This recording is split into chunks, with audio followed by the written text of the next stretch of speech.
One Saturday I was alone with Carla in the room, and I was woken up by the microphone of one of the peer visitors' mom, Molly's mom.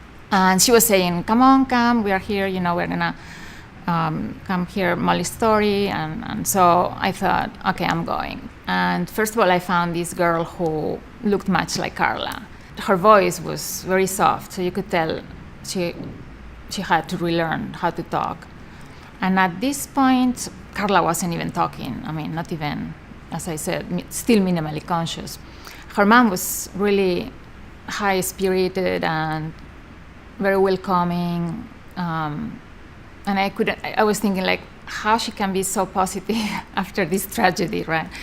And finally, after telling the story, she explained how she was sent home in the minimally conscious state.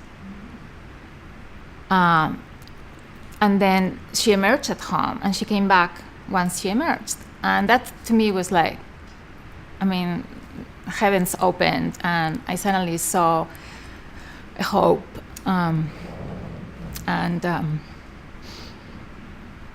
It was like suddenly being able to breathe, kind of. So that was very important. Yeah. That was my first interaction with a peer visitor.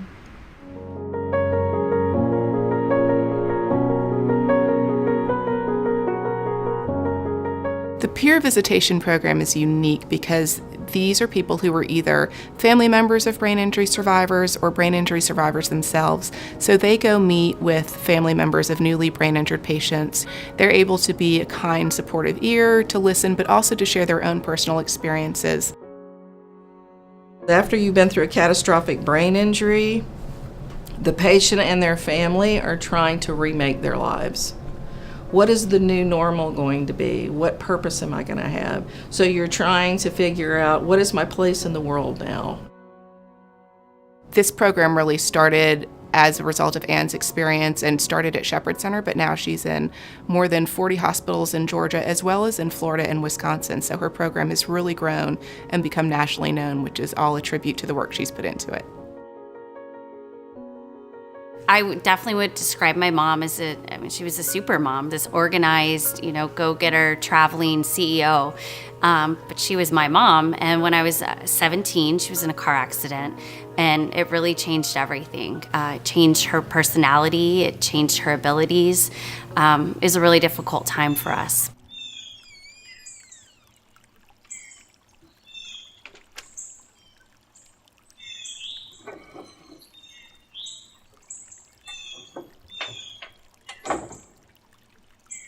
About 2 years into my recovery, I really was, in ultimate despair, not knowing which way to turn. Well, that's when I had the epiphany, aha moment. I literally heard a voice saying, "You will be an advocate for brain injury." It was so profound that I literally wrote it down, and it was like, okay, God, what are you trying to tell me here? Well, it wasn't until 5 years later that this idea of the Brain Injury Peer Visitor Association came up.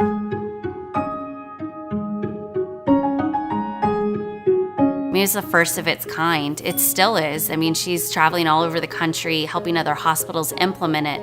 And I think she came up with the idea of the program or the need kind of right at the time people were raising awareness of brain injury. Most people don't realize that Anne is not paid. She's a full-time volunteer.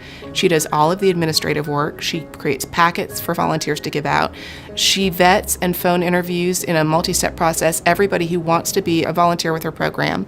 She does an annual volunteer training, and she coordinates volunteers in over 40 hospitals. And she does this all of her own free will, on her own time, because it's something that she's so passionate about. On the weekends, my mom will have packet parties for her association, and I think she makes like 1,000 or something like that, and tons of papers, and basically they're resource packets for when they go to do peer visits. They have all these resources, and it's amazing. Over the years, the packet's gone from small to quite thick. I always tell y'all, any award I get, it's because of y'all.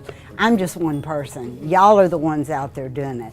So that's why I invited you today, because this is such an important point of handing out the packets that, you know, I wanted them to tape how we do it. On my team, we're from all walks of life, all creed and color, but we all have been through this brain injury, and we all have the same mission, that we want to just help other people. I'll take some boxes home and put the labels on them, and so each label is different, and they have a different location that they're going to in different hospitals in different states. It's amazing how they go across the country and just help thousands of people. You know, one of my peer visitors said, am I supposed to feel this way? Is it okay that I feel good? And I said, yes, you want to feel good. You've always heard that if you give love, you get it back. I think the beauty of the peer visitor program is it helps both parties involved, not just those that have experienced it and are still recovering, but those that are freshly, injured in the hospital. I've asked them to raise their hands, which one of them likes their life now, since their injury to their brain, better than who they were before. And I would say probably 98% of the people in the group will raise their hand. And it's because we all feel like we're better people now.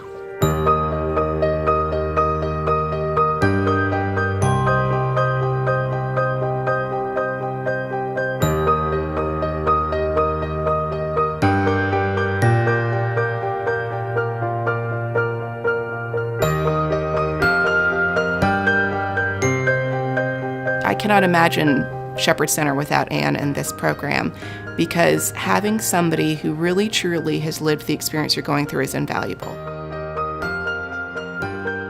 She understands leadership is not just about leading and sharing the vision. It is about doing a lot of work, and she does a lot of work. She's a visionary. I mean, she has really grown her program, but that comes from her desire to want to help others.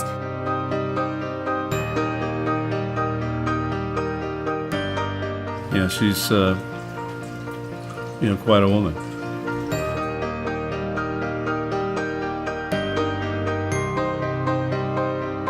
I would say that now, the mom I have now is even better than before. She's transformed into this, still amazing, but amazing in different ways, and really has a heart for serving others through her program. Yeah, I want to. I want to be a peer visitor, someday. Yeah, because I know how much it helped me.